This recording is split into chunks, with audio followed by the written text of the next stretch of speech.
Buenas, buenas. Pues bueno, estamos en un nuevo video y en esta ocasión te vengo a traer un poquito o a explicar, a tratar de explicar en base a mi experiencia lo que es la e-firma, ¿no? Hay algunas veces en donde la gente acude al SAT o a donde sea y obtienen su e-firma y no saben qué hacer con ella, cómo funciona, qué es, etcétera. A primera instancia, ¿qué es la e-firma? Básicamente en lo que viene en la página del SAT es un conjunto de datos, es un archivo seguro y cifrado que contiene una clave virtual para acceder a tu cuenta del SAT, ¿no? ¿A qué se refiere con todo esto? Es que es un conjunto de archivos, como supongamos muchas fotos o muchos videos, pero esos archivos no son fotos ni son videos, son archivos un tanto especiales que sirven para validar cuando quieres acceder a la página del SAT, ¿no? Supongamos que es como una llave, ¿no? Al momento de querer entrar a una casa, ¿qué haces? Pues bueno, para entrar a la casa abres la puerta con una llave y listo. ¿Ves algo parecido, algo similar? Cuando tú quieres entrar a la página del SAT, te va a pedir ya sea entrar con tu contraseña o entrar con tu e-firma. La e-firma, te digo, es como una llave, metes tu e-firma, te va a dar acceso y listo, ya puedes entrar a la plataforma, ¿no? ¿Para qué es este archivo? Pues bueno, en la página viene que es un método moderno de identificación oficial para ingresar a realizar trámites con el gobierno de México, o sea, el SAT. Y dentro de todo esto, pues ¿a qué hace referencia? ¿Para qué se utiliza? Pues bueno, para emitir facturas, para hacer lo que es el trámite de la cédula profesional, para hacer declaraciones de impuestos, ¿no? Aquí no me voy a meter tanto con esto, pero si tú quieres emitir una factura, para ingresar a todo esto te va a pedir tu e-firma. Te digo, es una llave para acceder. Si tú quieres hacer lo que es el trámite para hacer lo de tu cédula profesional, de que ya te vas a titular, de que quieres que te den tu título ya, te van a pedir tu e-firma porque tu cédula profesional la van a registrar en cuanto a me parece que es tu RFC. O sea, hay una página en el gobierno que si tú pones tu RFC ahí te van a aparecer en qué estás especializado, qué carrera te graduaste, etcétera. Por eso es que va uno ligado con el otro y se requiere uno del otro. Ahora, para emitir declaraciones, pues esto se hace, me parece que es mensualmente o anualmente. Tú presentas cuánto ganaste, los impuestos, etcétera. Para eso te la van a pedir tu firma. Otra pregunta un poquito recurrente es ¿dónde se consigue este archivo, no? Esta firma, etcétera. Es en el SAT con ciertos requisitos y tiene una vigencia de 4 años y después se debe de actualizar cada cierto tiempo, ¿no? Bueno, cada después de 4 años. ¿Dónde se consigue? Tú entras a la página del SAT, agendas una cita en la oficina más cercana de tu casa, vas a ir a esta oficina, en la página del SAT viene ahí los requisitos, ¿no? De que lleva esta hoja, lleva tu CURP, lleva tu comprobante de domicilio. Si encuentro los requerimientos aquí te los pongo, pero bueno, te van a pedir cierta documentación, ¿no? Tú te diriges a la oficina del SAT, te recomendaría llegar un poquito temprano, tú acudes, le dices, ¿sabes qué? Vengo a sacar o hacer mi trámite de lo que es la e-firma. Te van a decir, ¿sabes qué? Sí, aquí es, traes tus documentos, dices, sí, aquí están mis documentos. Se van a tardar un poquito en darte tu archivo. Debes de llevar una memoria USB, ya que esa memoria USB ahí es donde van a guardar tus archivos, tu e-firma. Guardan tus archivos, te dan la memoria USB y ya tienes tu e-firma en esa USB. Te digo, son un conjunto de archivos y los consigues ahí en el SAT.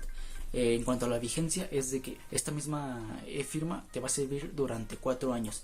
Después de esos 4 años debes de actualizarla. Es como si tuviera tiempo de caducidad, ¿no? Después de 4 años debes de actualizarla. Aquí hay bastantes opciones. Número 1, puedes acudir después de 4 años otra vez a la oficina para decirle, ¿sabes qué? Vengo a actualizar mi e-firma porque ya pasaron 4 años. Y dicen, ¿sabes qué? Sí, tienes tus documentos, etcétera. Te la actualizan. También hay páginas. Cuando ya tienes tu e-firma, hay páginas en internet donde te actualizan tu e-firma sin siquiera ir a las oficinas, simplemente desde la página web ahí la puedes actualizar. Hay muchos métodos de todo esto para actualizarla, pero te digo, después de 4 años se supone que se caduca, aunque hay algunos lugares dicen que te dan 1 año de gracia, o sea que tienes 5, pero si no vas en esos 5 años, bueno, si no vas al 5.º año ya te la caducaron y ahora sí tienes que ir a la oficina a volver a sacarla, hacer todo el trámite. ¿Quiénes deben de tener la e-firma, no? Aquí también va en cuanto a la página del SAT. La respuesta son personas físicas o representantes legales de estas personas físicas.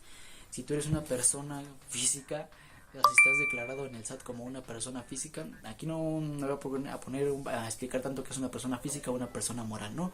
Pues si tú eres una persona física, que sus declaraciones, sus facturas, etcétera, debes de tener este archivo. Ahora, si tú eres una empresa, pues me parece que no, ahí va. En cuanto a si es una empresa, me parece que es una persona moral, pero aquí viene, ¿no? Aquí es lo que viene en la página del SAT.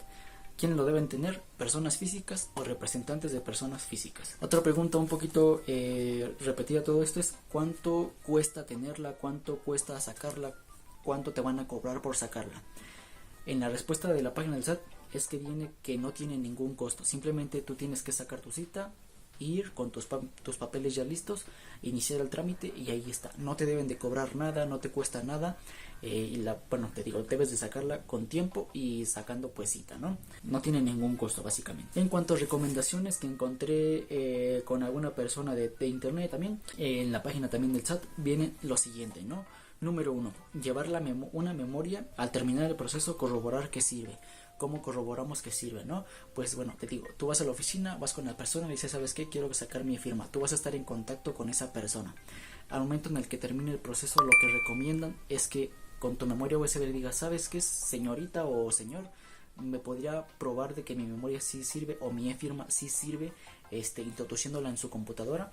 Ya la persona ahí va a checar y te debe de enseñar de que sí sirve. ¿Cómo sabemos que sí sirve o que no sirve? El ejemplo que ponía es como ingresar a tu cuenta de Facebook, ¿no? Si tú metes tu contraseña mal en la cuenta de Facebook, no te deja entrar. Ahí sería un claro ejemplo de que no sirvió. Pero ¿cómo nos damos cuenta de que sí sirve la e-firma? Cuando nos deja entrar a la plataforma del SAT. Ahí nos damos cuenta de que sí sirve. Te digo, es como una llave, ¿no? Si abre la puerta, está correctamente bien hecha lo que es la firma y sirve totalmente. Si no abre la puerta, pues ahí sí le sabes que señor no me funciona, arréglamela, etcétera. Número 2. Hacer una copia de seguridad de los archivos o del archivo.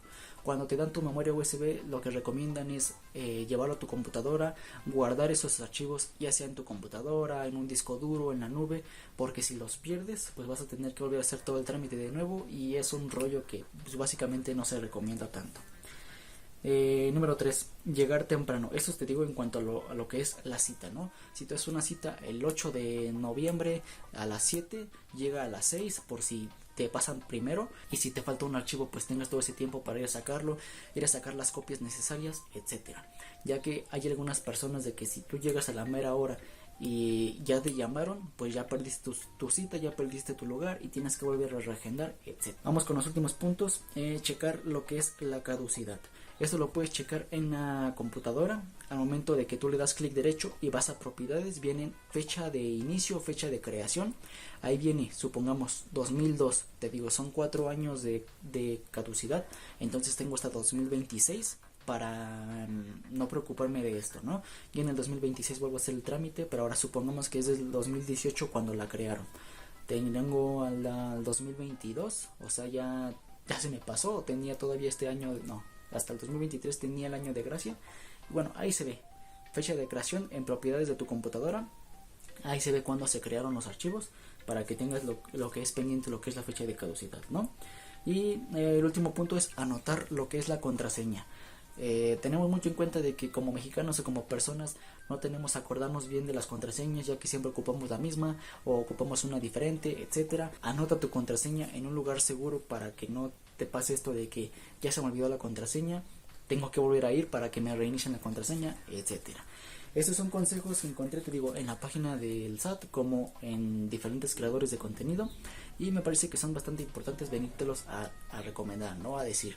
Y me parece que esto ha sido todo en cuestión de este video. Si el video te gustó, te sirvió, déjame saber con los comentarios. Suscríbete, comenta y comparte. Nos vemos en la siguiente, en un próximo video. Mi nombre es Sergio Romero y recuerda que subo video cada semana. Adiós.